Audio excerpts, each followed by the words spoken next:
Have you ever dreamt of exploring Colombia's stunning landscapes and rich culture? Unfortunately, recent news paints a concerning picture for tourists. Reports of kidnappings targeting travelers are on the rise. La más recurrente es el atraco callejero. También teníamos casos de scopolamina. Estaban sin importar cómo fuera o qué les tocara hacer. Tenían varias maneras de despojar las pertenencias de las víctimas. A Colombian gang called Los Toderos targets tourists in Santa Marta. The gang uses various tactics to steal from tourists, including spiking their drinks with scopolamine and using dating apps to lure them to secluded locations. Aproximadamente su renta criminal podría estar entre los 34 millones de pesos mensuales, pero solo en el hurto a celulares, sin tener en cuenta el hurto a las joyas, el hurto de dinero en efectivo. The gang made around 34 million pesos per month from stolen cell phones alone. The gang specifically targeted Apple devices because they knew how to unlock them and resell them. Descargan aplicaciones que se pueden como contactar más fácil con las mujeres. Los Toderos employed deceptive tactics, leveraging dating apps to lure unsuspecting tourists into their trap. Once entrapped, they would surreptitiously administer scopolamine to incapacitate their victims and then pilfer their possessions. The persistent reports from victims triggered a thorough police investigation, culminating in the successful capture of the gang members. Estaba durmiendo, me robaron el celular, mi billetera, con 600,000 pesos en efectivo. Abrieron mi caja fuerte y me robaron 2 relojes Rolex de un valor de $10,000 cada uno. An example of an Italian tourist who was robbed of his phone, wallet, cash, and 2 Rolex watches after meeting a woman on Tinder highlights this issue. Hoy por hoy somos el 5º aeropuerto más importante de Colombia con mayor crecimiento. Además, eso obviamente supone retos especiales en materia de atención, en materia de seguridad hacia los turistas que nos visitan. The Secretary of Government of Santa Marta highlights the city's importance as a tourist destination and the challenges of keeping tourists safe. Subsequently, the investigation into Los Toderos provided with details on how the police tracked the gang's movements and phone calls. The increasing importance of tourism to Santa Marta's economy underscores the need to address these challenges effectively, ensuring a safe and welcoming environment for all visitors. The gang's hierarchy includes a leader who oversees operations from their base, coordinating with other members who deliver stolen items. Insights from Santa Marta's Secretary of Security reveal a noticeable decline in crime post Los Toderos capture. Additionally, the gang's strategy of targeting unaware tourists emphasizes ongoing city initiatives to bolster security and protect visitors. Colombia's internal conflict is the longest-running civil war in modern history. Colombia has fought a long and arduous battle against drug trafficking and the ruthless cartels that control it. While the country has seen a significant decrease in kidnappings overall in recent years, a disturbing trend has emerged: a rise in kidnappings, specifically targeting tourists. This chilling development, coupled with whispers of a potential alliance between Colombian cartels and the notorious Sinaloa cartel from Mexico, paints a bleak picture for tourist safety in Colombia. In the early 1980s, Pablo Escobar's Medellin cartel joined forces with Colombian politicians, landowners, and allegedly some American multinational companies to form a paramilitary group called MAS, or Death to Kidnappers. Colombia's drug trafficking woes stem back decades. The rise of powerful cartels, like Medellin cartel, led by Pablo Escobar, terrorized the nation in the 1980s and 1990s. These organizations used violence, intimidation, and kidnappings to control the cocaine trade and exert dominance over entire regions. The Colombian government, with international support, eventually dismantled the Medellin cartel, but the drug trade persisted. New cartels emerged, vying for control. The Cali cartel, the Norte del Valle cartel, and the Urabeños filled the void left by Medellin. These organizations, while less flamboyant than their predecessors, continued to plague Colombia with violence and instability. While kidnappings were once a more widespread tactic used by cartels, recent reports suggest a disturbing shift. The family of a young man from Orange County is struggling with their grief and at the same time trying to find out how and why he was killed while on vacation in Colombia. Colombian investigative journalism outlets are raising the alarm about a rise in kidnappings, specifically targeting tourists. These abductions can be motivated by ransom demands, a tactic designed to exploit the desperation of wealthy families. In other cases, kidnappings are used as a show of force, a way for cartels to exert control over an area or send a message to authorities. The recent case of a young tourist couple who were abducted and murdered in Colombia serves as a stark reminder of the dangers tourists face. This horrifying incident, while the details remain unclear, highlights the brutality these cartels are capable of. The tribunal has registered more than 3,000 victims of FARC kidnappings, but the total number could exceed 20,000. For decades, Colombia grappled with a high prevalence of kidnappings. Largely fueled by the FARC rebel group, kidnappings were used as a weapon of terror and a means to finance their operations. However, with the signing of a peace agreement in 2016, the number of kidnappings dropped dramatically. This brought a sense of relief to the nation and a renewed confidence in tourism. However, recent years have seen a worrying trend. Data from the Colombian police shows a significant rise in kidnappings throughout 2023. This surge coincides with ongoing peace negotiations with the National Liberation Army, ELN, another rebel group. The power vacuum created by these negotiations has allowed criminal organizations to expand their influence, leading to increased kidnappings for ransom. While the majority of these kidnappings involve Colombian citizens, tourists are not immune. Their lack of familiarity with the local environment, tendency to carry valuables, and reliance on unfamiliar social circles make them attractive targets. As a 2023 report by World Nomads highlights, tourists often unwittingly put themselves at risk by displaying wealth on social media, accepting help from strangers, or venturing into unsecured areas. The modus operandi of these kidnappings varies. Some reports detail elaborate schemes where tourists are befriended by locals, who then lure them into isolated locations where they are abducted. In other cases, tourists are drugged at bars or nightclubs, making them easy prey. The ultimate goal is always the same: to extract a ransom payment from the victims' families. The impact of these kidnappings is devastating. The victims endure unimaginable physical and psychological trauma. Their loved ones face emotional turmoil and the financial burden of potential ransom demands. Furthermore, negative publicity surrounding tourist kidnappings can severely damage Colombia's burgeoning tourism industry, leading to job losses and economic hardship. El Chapo Guzmán. Es un emisario que envía el cartel a Colombia para hacer una alianza. But there's another layer to this story.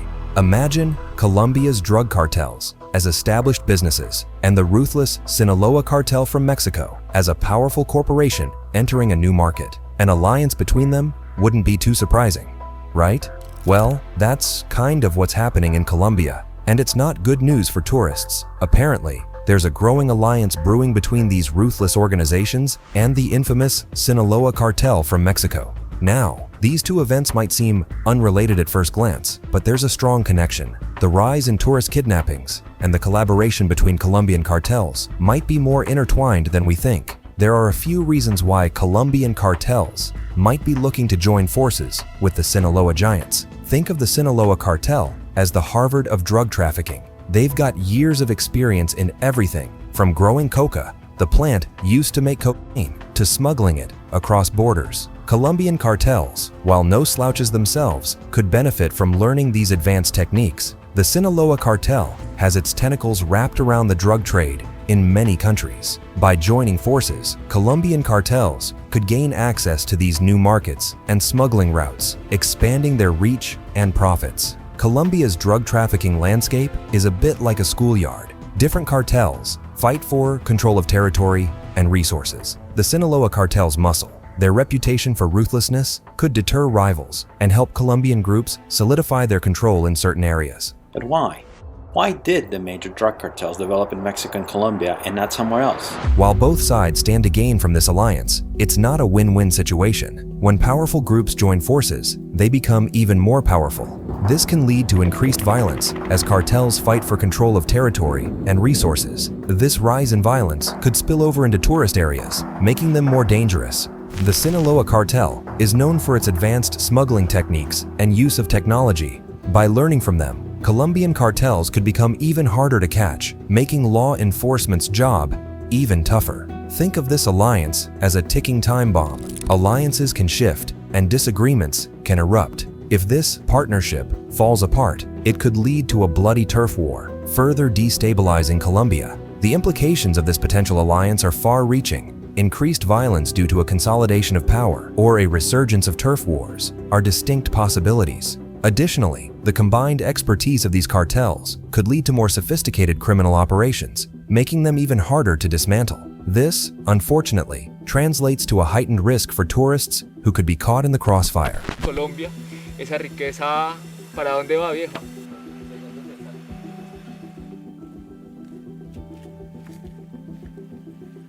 Quienes se vinculan a los carteles de la mafia, porque es la industria que más dinero les da, son los poderosos, los dominantes. Kidnappings targeting tourists in Colombia have increased by a staggering 200% in the past year. This shocking statistic highlights the growing dangers faced by travelers seeking to explore this beautiful country. The motivations behind these kidnappings can vary. Here are some common reasons. Tourists are often perceived as easy targets with wealthy families willing to pay high ransoms for their safe return. Kidnapping tourists can be a tactic used by cartels to exert control over an area or send a message to authorities. These involve holding tourists captive for a short period, usually 24-48 hours, and forcing them to withdraw money from ATMs. This tactic often targets wealthy Colombians, but can also extend to tourists perceived as affluent.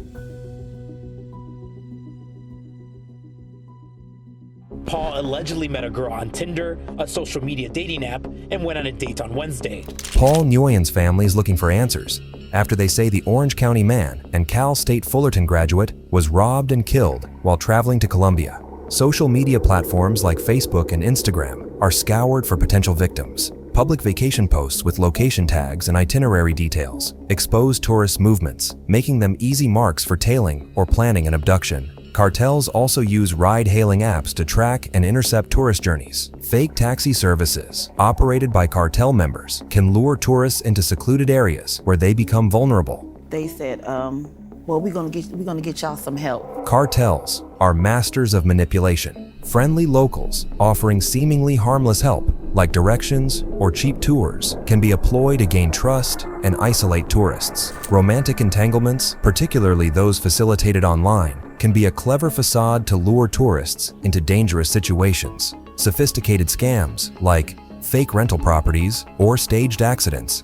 are used to separate tourists from their money and travel documents, leaving them stranded and vulnerable. Cartels often resort to drugging unsuspecting tourists to facilitate kidnappings or other crimes. Spiked drinks at bars or nightclubs are a common tactic. Tourists may be unaware they've been drugged, leaving them incapacitated and at the mercy of their captors. In some cases, scopolamine, a powerful drug that can induce amnesia and a suggestible state, is used to manipulate victims into withdrawing money or revealing personal information. Over the last 40 years, almost 40,000 men and women, mostly Colombians of all ages and walks of life, have been kidnapped. Kidnapping is a horrific ordeal, and tourists are prime targets due to their perceived wealth and detachment from local networks. Cartels may kidnap high-profile tourists to generate significant ransom payments. In other cases, kidnappings target average tourists with ransoms demanded from their families abroad. The trauma of such an experience can be life-altering, leaving lasting psychological scars. Combating this threat requires collaboration. Law enforcement agencies need to invest in technology and intelligence gathering to disrupt cartel operations. Tourist destinations should implement stricter regulations for ride-hailing services and promote awareness campaigns to educate tourists about potential dangers. Collaboration between governments and tourism boards is crucial to ensure tourist safety becomes a top priority. While Colombia boasts stunning landscapes throughout the country, certain regions pose a higher risk for tourists. These areas often have limited police presence and are known for cartel activity. Here are some regions to exercise heightened caution in. Avoid venturing into isolated areas, especially for activities like hiking or exploring, without a reputable guide. Research areas known for drug production or trafficking. It's best to avoid these regions altogether. Border areas, particularly those bordering countries with significant cartel activity, can be more volatile. So, what does this mean for tourists? The potential alliance between Colombian cartels and the Sinaloa cartel casts a long shadow beyond tourist safety. The economic repercussions for local communities heavily reliant on tourism could be devastating. Increased violence, a rise in sophisticated criminal activity, and overall instability could make tourist destinations more dangerous. I'll never forget that feeling. It was the scariest feeling in the entire world. Colombia has worked tirelessly to shed its image as a dangerous narco-state and establish itself as a vibrant tourist destination. This alliance, however, threatens to undo all that progress. Imagine a backpacker canceling their Colombian adventure due to safety concerns or a family vacation scrapped for fear of kidnappings. This decline in tourist arrivals translates to a significant drop in revenue for travel agencies, hotels, restaurants, and local vendors. Estaban bombardeando por diferentes partes. Hubieron muertos, hubieron heridos. Pues la gente se asustó y todos salimos porque pues solo se oía el boom y cómo caían y explotaban. Pues no se sabe quién bombardeaba a quién. Muy difícil.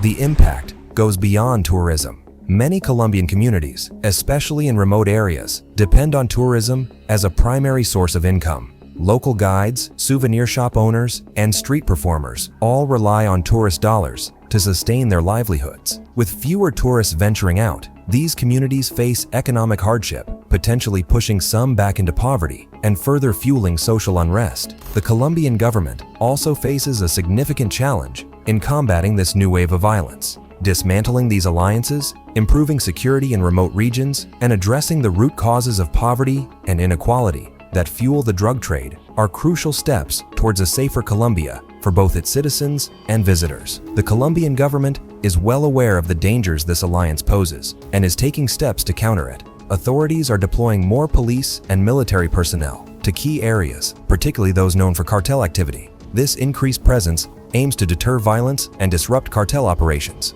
The Colombian government is working with international partners to dismantle the cartel's communication networks and disrupt their financial operations. This can involve freezing assets, tracking illegal drug money, and hindering their ability to purchase weapons and supplies. Kidnappings began here in the 1970s as drug cartels and armed rebel groups like FARC became more powerful. The group used it for economic gain, but also as a tactic in the conflict.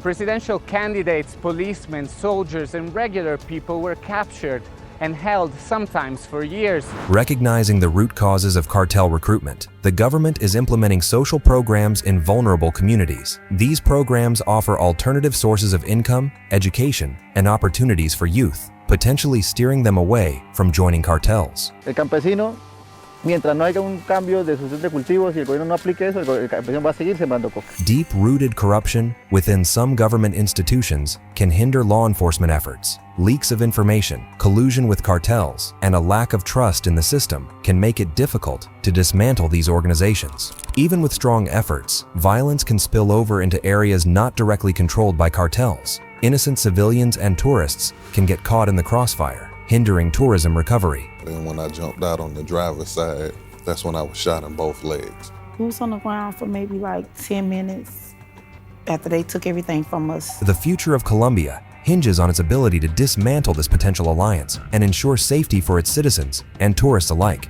It's a delicate balancing act, promoting tourism as a source of economic growth while ensuring security. By taking decisive action, addressing the root causes of cartel recruitment, and fostering international cooperation, Colombia can overcome these challenges and emerge stronger.